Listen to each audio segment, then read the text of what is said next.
Bienvenue dans Exploration Quantique 2050, Décryptage, une série de podcasts pour découvrir le dessous du programme Sciences participatives quantiques 2050, porté par la Fédération de recherche Innovax en partenariat avec le CDP TIQUA et la Fédération de recherche Quantaps. Épisode 5, les enjeux et questions de recherche.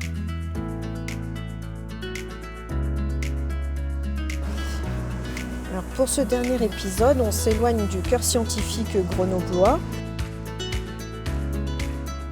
en banlieue et retrouver un philosophe. Alors on trame dans 3 minutes, il fait froid quand même. Titre déjà validé.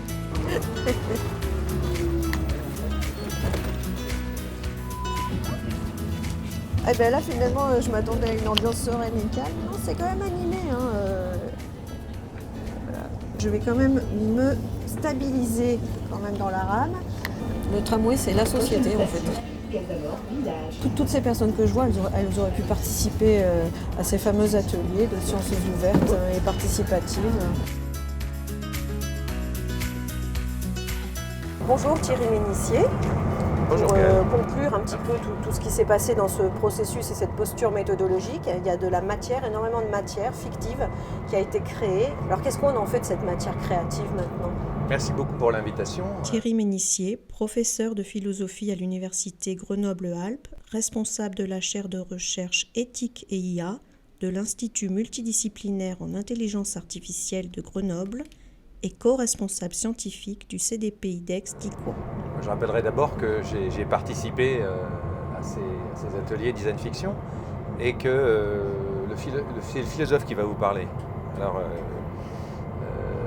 je commencerai par dire, avant de répondre directement à la question, que cette position que vous m'assignez via cette invitation est intéressante, mais elle interroge chez moi le philosophe, au sens où cette question concerne bien la réponse possible d'un philosophe, qui va s'interroger, bien entendu, sur le sens de la philosophie dans cette question.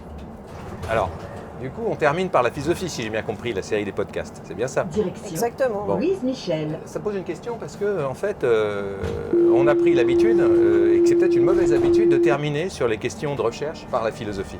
Comme si elle pouvait, cette discipline-là, plutôt qu'une autre, pouvait clore le débat. Hegel disait bien que la chouette de Minerve, d'Athéna, le symbole de la philosophie, de la sagesse philosophique, donc s'envole au crépuscule. C'est-à-dire c'est quand tout est terminé, disait Hegel, qu'on peut avoir une idée claire et un concept philosophique de ce qui s'est passé. Alors, bon, écoutez, le problème c'est que là, on est au début de quelque chose. Et il me semble de toute façon que c'est la meilleure place pour la philosophie que de démarrer quelque chose. Et vous voyez, c'est pas du tout pour me dérober, c'est que je pense que mon apport en tant que philosophe, et en partie organisateur dans le cadre du projet TIQUA, de ces ateliers design fiction, c'est une question, un champ de questions même. Alors, du coup, que faire de cette riche matière ? Quel est le sens ou quel sera le sens des innovations quantiques ?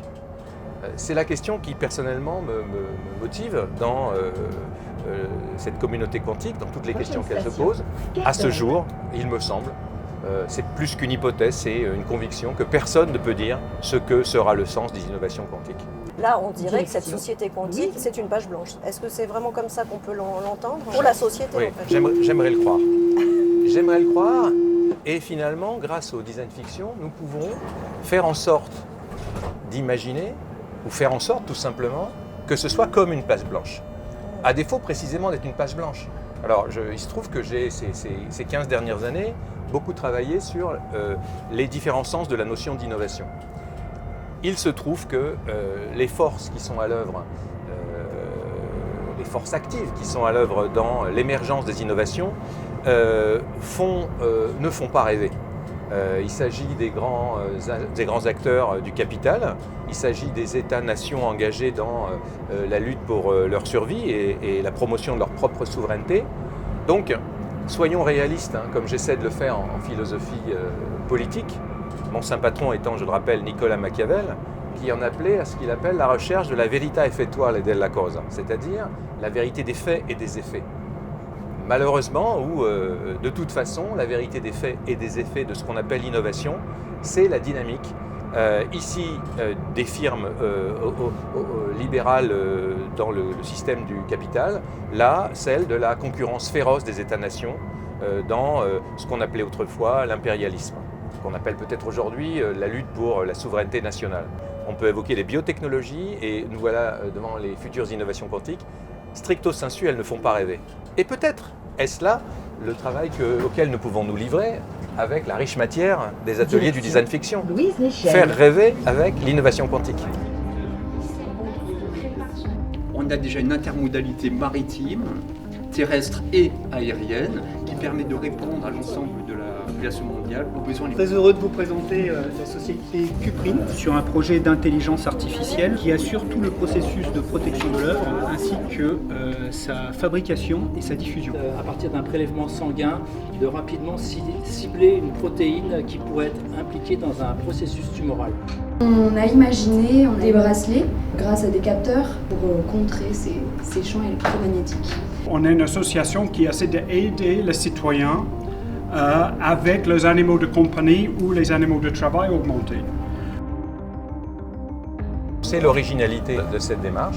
L'espoir est dans la participation, c'est-à-dire dans la capacité qu'ont des personnes presque tirées au sort, comme dans les vraies, par exemple, conventions citoyennes pour le climat, de devenir des quasi-experts par la fréquentation des savants et bien stimulés par une ingénierie de la participation que je crois nos amis d'Innovax ont parfaitement réussi. Alors du coup, pourquoi l'espoir est dans la participation? Parce que le véritable enjeu finalement de la transformation, et peut-être même le véritable mode de transformation, rêvons un peu justement des innovations, se situe dans la démocratie. C'est-à-dire que en fait, les perspectives démocratiques, mais aussi les modes fondamentalement démocratiques de la démarche de design fiction, d'innovation participative, on peut utiliser ce terme, là, littéralement, font rêver. En tous les cas, ça me fait sourire parce que là, on est dans le tramway et je sais aussi que dans le train, on peut regarder par la fenêtre et il y a marqué « Laissons-nous rêver ». Et donc, je trouve que ça conduit bien. Oui, et puis cet espace dans lequel nous enregistrons est un espace fondamentalement démocratique. Si le quantique fait rêver, c'est du fait des interactions imprévisibles, c'est bien dans ce genre d'espace qu'il peut se produire des interactions imprévisibles. Est-ce que c'est répandu ou est-ce que c'est assez frondeur finalement, cette posture qui a été adoptée? Du point de vue des communautés scientifiques que je peux fréquenter, en sciences humaines et sociales aussi bien qu'en sciences, technologie, santé, il me semble que la démarche est originale. Et elle l'est parce que, bien entendu, la recherche de haut niveau que nous essayons de pratiquer en France et particulièrement ici sur le site de Grenoble, obéit à des standards qui sont des stricts standards de reconnaissance par les pairs, bien entendu.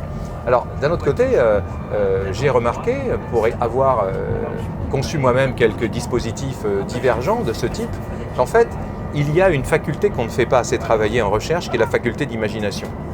Et bien entendu, les auteurs de science-fiction, vous en avez invité un, le public amateur de narratifs de toutes sortes, est parfois plus agile, plus habile que les savants, que les doctes, dans l'usage de cette faculté. Vous avez vraiment fait appel à une diversité de chercheurs en psychologie clinicienne, en macroéconomie, en sciences infocom. Est-ce que c'est intéressant d'aller brasser tous ces imaginaires-là? Oui, tu parles d'imaginaire pour les sciences. Je pourrais parler aussi de culture, de fond culturel des sciences. Chacune des sciences, comme le disait très bien Gaston Bachelard, s'ancre dans un terreau et cette diversité fournit ce que j'appelle des angles de vue pour ouvrir le regard avec des perspectives très différentes. Et ces angles de vue, c'est pas si fréquent de les convoquer dans une sorte de prisme ou de kaléidoscope pour regarder un phénomène nouveau.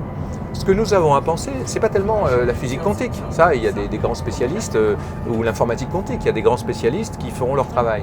C'est plutôt de se demander quel est le sens et l'essence et la signification des innovations quantiques pour la société à partir de cet arrière-fond qui devient, d'un arrière-fond culturel, finalement l'objet même de l'interrogation.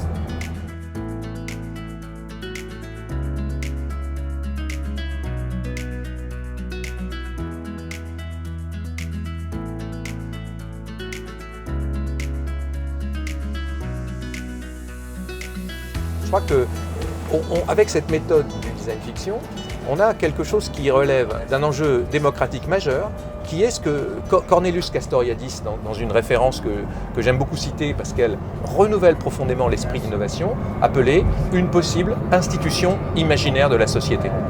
Castoriadis, dans son grand livre de 1975, reprenait de manière critique la suite de Marx en disant le marxisme, dans lequel il se reconnaissait, a une vision assez réductrice du sens du renouvellement, disons à la fois scientifique et industriel. Il faut faire un détour beaucoup plus fort pour comprendre ce que signifie la manière dont une société s'institue elle-même à partir de la production, mais il s'agit d'abord de penser l'imaginaire. L'imaginaire est instituant quand il croise, disait Castoriadis dans une très belle page, un Legain et un Teucain. Alors Legain, c'est le narratif, le fait de dire, logos, et le Teucain, c'est le produire, l'instituer par des instruments. Et là, on voit bien que le design fiction contribue en imaginant, en aidant les publics variés à imaginer la manière dont des nouveaux outils vont apparaître. On va créer peut-être une préconception de ces outils à travers de nouveaux narratifs.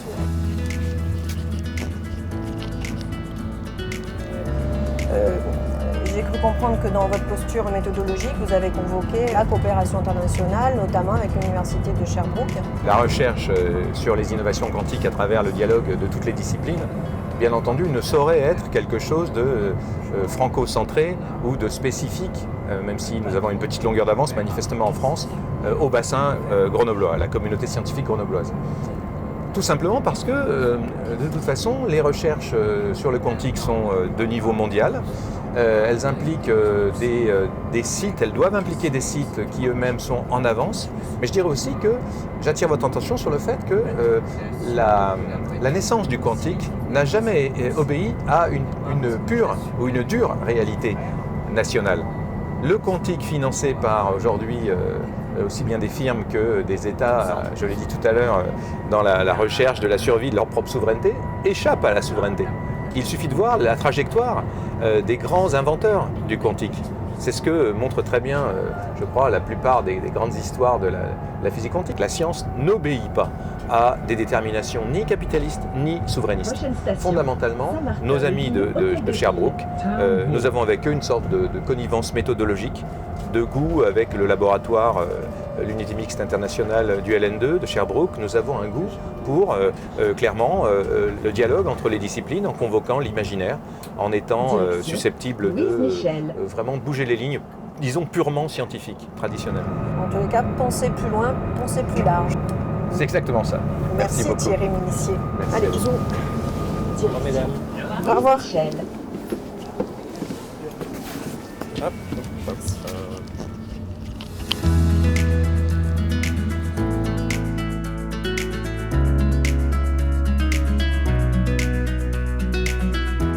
Pour aller plus loin, nous vous invitons à découvrir Helgoland, le sens de la mécanique quantique de Carlo Rovelli aux éditions Flammarion, La science nouvelle de Giambattista Vico aux éditions Fayard. À présent, Mécanique des étreintes d'Alexei Greenbaum aux éditions Encre Marine. Exploration quantique 2050 est une série de podcasts produite en 2024 par la Fédération de recherche Innovax en partenariat avec le CDP Ticois et la FR Quantalps, animée par Gaël Ray pour Agence Proton et réalisée par Alexandre Fauré pour WeProd.